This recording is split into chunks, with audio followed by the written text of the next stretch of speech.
अस्सलाम वालेकुम, कैसे हैं आप। मैं हूं राशिद अवान माहिर अवानात। आप देख रहे हैं यूट्यूब चैनल वेट्स विजन में खुश आमदीद। उम्मीद करता हूं आप सब दोस्त, किसान भाई, शौकीन हजरात खैरियत से होंगे और अल्लाह ताला की रहमतों के साए में होंगे। जो दोस्त अहबाब शौकीन हजरात इस चैनल पे नए हैं, उनसे गुजारिश है कि इस वीडियो को लाइक करें, सब्सक्राइब करें और शेयर करें, ताकि और बेल आइकन को प्रेस करें ताकि आने वाली हर वीडियो आप तक बर वक्त पहुँच सके। आज मैं मुर्गियों और परिंदों की ख़तरनाक बीमारी चिकन पॉक्स या फाउल पॉक्स के बारे में बात करूँगा। ये रानीखेत बीमारी के बाद जो शरमवात में बीमारियां आती हैं उसमें ये दूसरा नंबर है। यानी डेंजरस बहुत ज़्यादा है और ये ख़तरनाक हद तक जो है ना बच्चों को, ख़ास तौर पे बच्चों को ज़्यादा मुतासर करती है।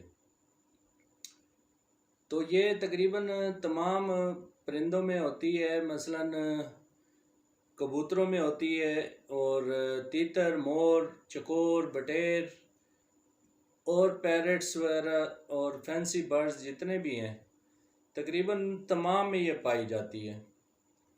और मुर्गियों में भी होती है, जैसा कि नाम से ज़ाहिर है कि चिकन पॉक्स ये मुर्गियों में भी होते हैं। इसे उर्दू में चीचक कहते हैं। तो ये ज़्यादा जो हमलावर होती है, ये अर्ली जो चिक्स हैं, छोटे बच्चों में अमूमन जो 3 माह से कम होते हैं बच्चे, उन पे ज़्यादातर हमलावर होता है ये वायरस। और छोटे बच्चे ज़्यादातर जो है ना वो मर जाते हैं इस बीमारी से। तकरीबन इसकी मर्टलिटी रेट तकरीबन 30 से 40% है। तो इसकी जो अलामात में ख़ास तौर पे ये है कि ये तेज़ बुखार होता है और इसमें परिंदा जो है ना वो खाना पीना छोड़ देता है या कम कर देता है। इसके अलावा कलगी पे और आँखों के गिर्द, गर्दन से ऊपर ऊपर किसी भी जगह पे दाने निकलना शुरू होते हैं और ख़ास तौर पे आँखों पे ज़्यादा जो है ना वो दाने निकलते हैं और बाज़ बच्चों की आँखें बंद हो जाती हैं, उनको नज़र नहीं आता, फिर वो खुराक नहीं खा सकते और इंतहाई कमज़ोर हो जाते हैं। फिर वो मतलब 1 हफ़्ते के अंदर अंदर जो है ना उनकी मौत वाक़ई हो जाती है। तो इसके अलावा ये टांगों पर भी दाने निकलते हैं और अक्सर ये हमारे शौकीन हजरात गलतफहमी में होते हैं कि ये जो है ना मच्छर के काटने की वजह से होता है, जबकि ये मच्छर के काटने से इसका कोई ताल्लुक नहीं है। ये एक वायरल डिजीज़ है और ये मुतअद्दी मर्ज़ है। ये एक फ्लाग से दूसरे फ्लाग में, मसलन जिस तरह रानीखेत शिफ्ट होती है इसी तरह ये भी शिफ्ट होती है। अगर एक परिंदा जो है ना वो चिकन पॉक्स वाला वायरस लेके किसी फ्लाग में चला जाए तो वो पूरे फ्लाग में जो है ना वो वायरस फैल जाता है। इसी तरह बाहर से बंदा अगर किसी फ्लाग, किसी फार्म पे गया है, किसी के घर गया है या मंडी मवेशियों में गया है, वहाँ पे वायरस उसके साथ जो है ना वो उसके घर तक शिफ्ट होता है। तो ये सेम जो है ना वो लाइक कोरोना वायरस है, इस तरीके से जो है ना वो ये शिफ्ट होता है परिंदों में। और इसकी बड़े पैमाने पे कमर्शियल फार्मिंग में तो वैक्सीन दस्तयाब है, लेकिन ये डोमेस्टिक लेवल पे या छोटे पैमाने पे जो है ना वो वैक्सीन जो आम ना दस्तयाब है और ना हमारे ज़िम्मेदार भाइयों को और ना शौकीन हजरात को उसके बारे में ज़्यादा इल्म भी नहीं है कि ये किस तरह लगानी है, किस वक्त लगानी है। तो इसकी जो वैक्सीन है वो उसको फाउल पॉक्स वैक्सीन कहते हैं या चिकन पॉक्स वैक्सीन कहते हैं। और ये दूसरी वैक्सीनों से ज़रा हट के इसका तरीका इस्तेमाल है और लाइफ में एक ही दफ़ा वैक्सीन होती है। 21 या 22 दिन का जब चूज़ा होता है इसको ये वैक्सीन होती है। तो इसका तरीक़ाकार ये है कि वैक्सीन तैयार कर ली जाती है, जैसे आम परिंदों की NDIB या एंडी लसोटा तैयार होती है। तो उसके अलावा फिर उसके बाद इसको इंजेक्ट नहीं किया जाता, ना आँखों में ड्रॉप डाले जाते हैं, बल्कि पर के नीचे जो है ना सुई नीडल से जो है ना प्रिकिंग की जाती है। मसलन वो सुई जो लेके ना एक, और उसमें वैक्सीन में डुबो के आपने ऐसे प्रिक करना है पर उठा के। तो ये 21 से 22 दिन तक चूज़े को वैक्सीन होती है, फाउल पॉक्स या चिकन पॉक्स भी कहते हैं। तो ये कर देनी चाहिए, तो इससे बीमारी नहीं आती। ये लाइफ में एक दफ़ा वैक्सीन होती है और ये बीमारी भी लाइफ में एक दफ़ा आती है। तो इसका जो इलाज है उस पर मतलब जैसे थोड़ी सी मैनेजमेंट अगर की जाए तो ये काफ़ी हद तक जो है ना कंट्रोल होती है। लेकिन इसका इलाज वही अलामती इलाज है, और सिम्टोमेटिक ट्रीटमेंट अगर करें तो उससे खातिर खा अच्छे नताइज निकलते हैं।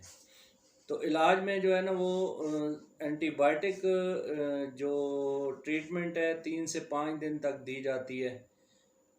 उसके अलावा ये होम्योपैथिक की एक मेडिसिन आ रही है पॉक्सकिल्ड।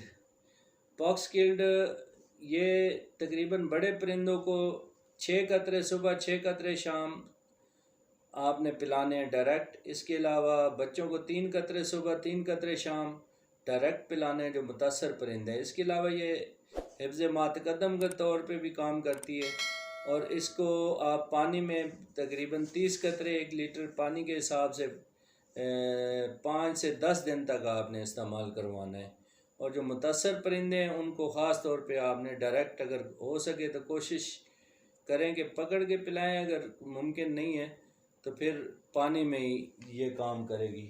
इसके अलावा जो आँखें बंद होती हैं या आँखें वगैरह सूज जाती हैं या आँखों में इन्फेक्शन हो जाती है, आँखों में दाने निकल आते हैं, तो उसका तरीक़ाकार ये है कि आप सिंपल बोरिक एसिड पाउडर मिलता है मेडिकल स्टोर से, तो आप या वेटनरी स्टोर से आप वो पाउडर 1 प्याली पानी में 1 चुटकी पाउडर की डालें, नीम गर्म पानी में हल करें और फिर उसको ठंडा होने दें। फिर रुई लेके कॉटन लेके आपने आंखें साफ़ करनी है, और साफ़ करके आपने सफाई अच्छी तरह करके उसके बाद ये आई क्लियर जो है ना ड्रॉप्स मिलते हैं अपने किसी अच्छे वेटनरी स्टोर से, या आपको मिल जाएंगे। तो ये 4-4 कतरे बड़े परिंदों को और छोटे परिंदों को 2-2 कतरे दिन में 2 से 3 मरतबा आपने डालने हैं।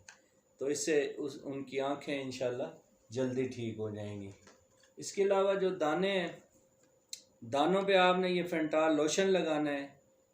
ये एंटीसेप्टिक लोशन है और उनके दानों को जल्दी जो है ना वो रिमूव करेगा और जल्दी ये जो है ना रिकवर होंगे परिंदे। तो ये दानों पे आपने आँखों में नहीं लगाना, आँखों के अलावा जिस्म के किसी हिस्से पे, टांगों पे, मुंह पे, जहाँ पे भी दाने वगैरह निकले हुए हैं तो आपने ये अप्लाई करना है। इसके अलावा ये मल्टीवाटामन है।